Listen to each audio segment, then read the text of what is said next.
The 2022 NFL Draft is among us, and with all the Senior Bowls wrapped up and the Super Bowl over, it's time to start looking at the draft class for punters. And the first thing I'm going to tell you is that this class is probably the most stacked it will ever be. But before I tell you who I think will be kicking at the next level, first, I'm going to tell you that if you want to kick the wacky tobacco habits or just take something to cool off, you gotta try the sponsors of this video, Cannadips CBD. Each can of Cannadips has 15 pouches of 10 milligrams of CBD to help you keep your cool when your team trades up to pick some stupid quarterback instead of one of the top punting talents in this draft class. With 5 flavors to choose from, you'll never find yourself out of options of ways to get your CBD fix on today. You can order them now from CannadipsCBD.com using code PUNT for 20% off or by clicking my affiliate link in the description. But back to punters. Before I get to the top 5 punters, ones I think have the highest chances of getting drafted, first I have some honorable mentions because this draft class is too stacked. First and foremost, I've got Trent Gill, a hometown boy out of NC State who's been booting the ball for years. He punts, he kicks off, and was one of the top 10 punters in the class, but ended with a couple rough games that led to him having an pretty average looking season. And with a pretty average looking season prior to this one, it takes him out of the top 5 for me. But all in all, I can say he's a very good, high quality punter and potentially has a high level of an NFL career in front of him if he can kind of eliminate some of those rough games. Number 2, wright. He had a phenomenal season this year, ending 7th in a very competitive FBS lineup with a 47.5 yard average. The thing kind of holding him back is he doesn't kick off, but I think his history as a 3-star quarterback coming out of high school and his ability to be a passer makes him kind of an interesting prospect for the next level to contribute to his punting prowess. My last honorable mention is a dark horse out of the FCS in Seth Vernon. This tall 6'3" punter has a super easy swing, good direction, and has a very good career as a punter behind him. They give him an ability to get picked up in free agency. He had a very good career at Portland State and is worthwhile to check out as an NFL scout. Coming in as our 5th best punter in this draft class is going to be a punter you probably haven't heard of unless you're an OG to this channel, and that is punter Daniel Whelan. Daniel has been an FCS star for quite some time and hosted a first-team All-American look back in 2020. And getting the same love this year with more All-American recognition, he has consistently had good year after good year after good year, ending his career as a college punter with a 43.2 yard average. On top of his super smooth and natural form that I think is going to transition very nicely into the NFL since he's a 2-step punter with a naturally short stride and a great get-off time, he has the complement of also having really great direction and a great ability to hit multiple styles of punts. This compounded by the fact that he kicks off as well with a 56.7% touchback rate all makes him a promising draft prospect.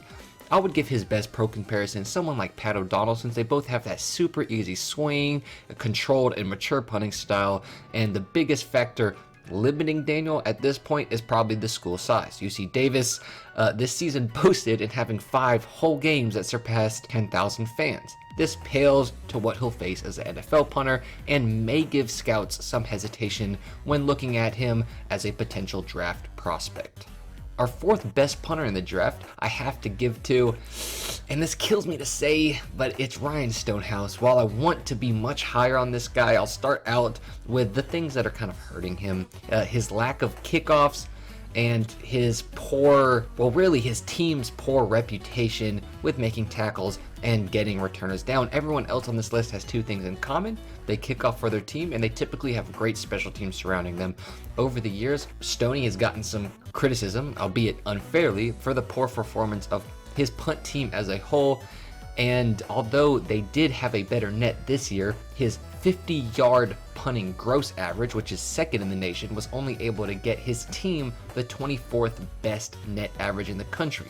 This pales to someone else on this list, who I will talk about later, who led the nation in punting yards and helped his team secure a top 10 spot in net average.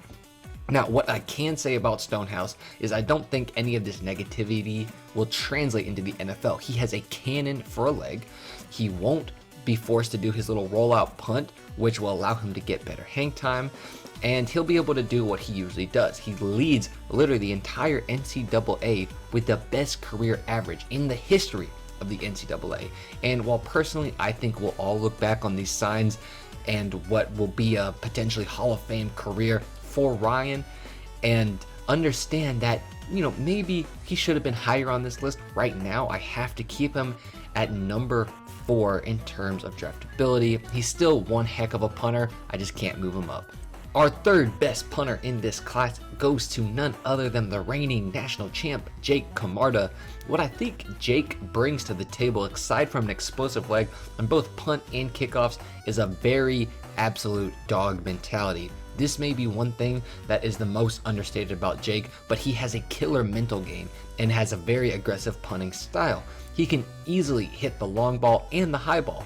Being cited by people I know have punted with him, he easily can hit above 5.5 seconds of hang, which is nothing to wipe your nose at. I think for one, he could have done a better job showing off more of his directional capabilities in his last season, and honestly, just 1 year I would have liked for him to make that full complete season and show off how brilliant of a punter he can be, but instead I always felt like we just saw flashes of that brilliance, and he was just a couple games or punts away from just being fantastic, and he was left with a couple too many just okay games. Notably, games like the 2021 Peach Bowl, which was near disastrous for him, and underwhelming games like when he played against Vandy this year. And I get it, it was in the 4th when he was punting, but I still would have liked to see him just turn it on and just blast instead of kind of going out on that game with a whimper. But aside from those small things, which are, in the bigger picture, just sort of my gripes with wanting him to fulfill his whole potential, I still believe he's going to get picked up as early as the 6th round, because this class is extremely talented and I think people are going to be quick to pick up that top talent.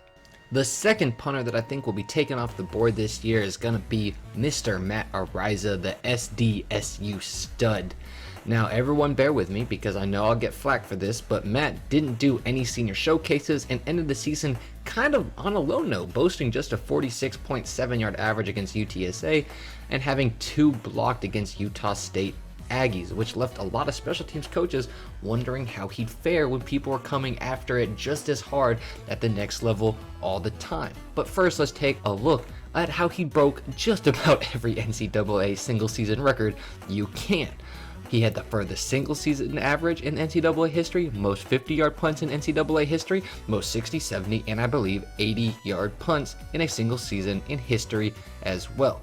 This cannot be understated, but I think this dude is an absolute stud, which is why he's second on the list. But one thing I gotta remind you guys of is that he has the lowest fair catch percentage of everyone on this list, and much of his yardage came on the ground. After even halfway through the season, returners failed to line up at 55 yards, leading to many punts going over their heads. NFL returners will not do the same thing, and men like Tyreek Hill and Devin Duvernay will be watering at the mouth to get a 60-yard 4.2 second hang punt hit right down the middle to them. That being said, Matt also does kickoff and field goal, which significantly raises his draft stock, and he's been working to get better with his direction and hang time with Nick Novak down in San Diego.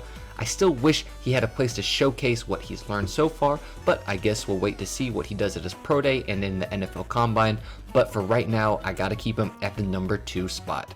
This leaves my first punter, the number 1 punter in this draft class, which is Jordan Stout out of Penn State, and I believe he has it all. He has the leg, he has the hang time, he has the distance, he has the direction, and he has the ability to kick off and hit field goals. While his gross punting average was about 5 yards shorter than Araiza's, his net was, get this, 1.2 yard longer than Matt's. He only allowed 39 total return yards, which would be some of the best in the NCAA, only behind Ryan Wright, the Tulane punter on this list, and he allowed just 37. Along with this, I would say he's the only punter who had to work with consistently unfavorable conditions.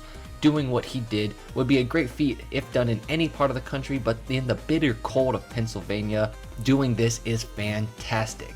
Northern punters tend to do pretty well when playing in other climates. While it can't always be guaranteed that a punter from a warm temperament like Louisiana, San Diego, or Georgia will do the same in a colder climate. Not saying that these guys are going to struggle, but I'm saying it will be a new condition for them to work in, while for Jordan, it's already factored in with his career. So all in all, that's my top 5 punters in the 2022 draft class. Up on the screen, you have YouTube's recommended video, then my recommended video, showing why I think that Daniel Whelan should maybe be higher on my own list. But as always, I hope you guys are having a great day, and tell me who you think the order should be at the bottom or who I left out. Anyway, peace. Jared Wolf waves and calls for a fair catch, standing just